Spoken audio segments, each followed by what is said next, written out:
तुम्हाला माहितीये का होलिका दहन विधी करण्याची प्रथा कशी पडली व ती कशी अस्तित्वात आली जाणून घेऊयात आजच्या व्हिडिओमधनं। नमस्कार, मी शुभांगी आणि आपण बघताय दे दणका।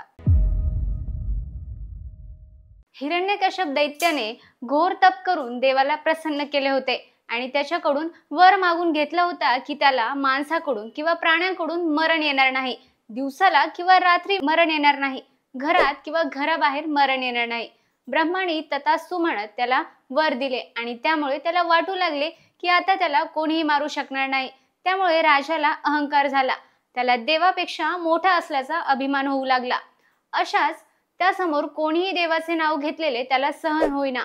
हिरण्यकश्यपला प्रल्हाद नावाचा मुलगा होता। प्रल्हाद सतत देवाचं नाव घेत असे। प्रल्हाद सतत नारायण नारायण असे जप करतच असे। वडिलांना त्याचे जप करणे सहन होत नव्हते। त्याला अनेकदा समजावून सांगितल्यावर देखील त्याचा जप सुरूच असायचा। प्रल्हादाचा नाम जप ऐकून राजाचा राग अनावर होत असे। अशात राजाने आपल्याच मुलाला शिक्षा देण्याची सक्ती केली। एके दिवशी राजाने सेवकांना आज्ञा केली की नाम जपामध्ये तल्लीन झालेल्या प्रल्हादाला डोंगराच्या उंच कड्यावरून खोल दरीत ढकलून द्या। सेवकांनी तसे केले, मात्र प्रल्हाद थोड्याच वेळात राजवाड्याकडे येताना दिसला। प्रल्हादाला जिवंत पाहून राजा चिडला आणि हा जिवंत कसा असे विचारले। तेव्हा प्रल्हादाने सांगितले की डोंगराच्या कड्यावरून खाली पडलेल्या मी एका झाडावर अलगद पडलो, म्हणून तेथून उतरून एका बैलगाडीत बसून पुन्हा आलो। हे ऐकून राजाला निराशा झाली। काही दिवसांनी राजाच्या खास लोकांसाठी जेवण तयार होत असताना राजा तिथे पोहोचला तर प्रल्हाद देखील तिथे होता आणि त्याच्या मुखातून सतत नारायण नारायण असा नामजप चाललाच होता। राजाला पुन्हा राग आला। त्याने सेवकांना आज्ञा केली की मोठ्या कढईत उकळलेल्या तेलात प्रल्हादाला टाकून द्या। राजाची आज्ञा ऐकून सेवक देखील घाबरले, पण पालन करणे आवश्यकच होते। त्यामुळे त्यांनी प्रल्हादाला उकळत्या तेलात टाकले। आता हा कसा वाचेल हे बघायला राजा स्वतः तिथे उपस्थित राहिला। तेव्हा कढईतून चारही बाजूंनी उकळत असलेले तेल उडाले। सेवक भाजल्यामुळे ओरडू आणि पळू लागले, पण प्रल्हाद मात्र अतिशय शांत उभा होता। हे आश्चर्य घडताना राजा पाहतच राहिला।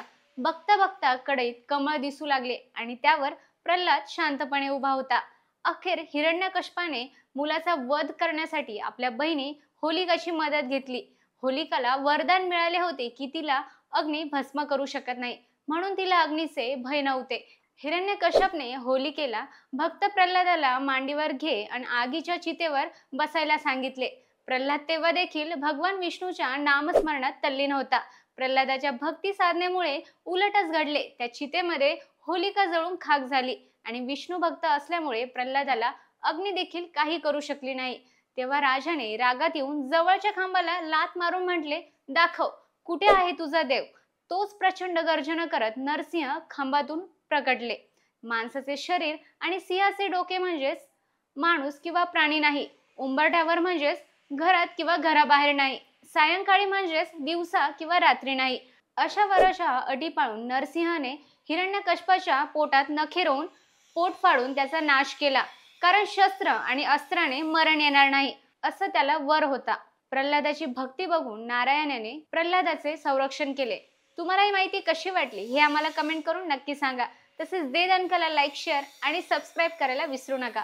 धन्यवाद।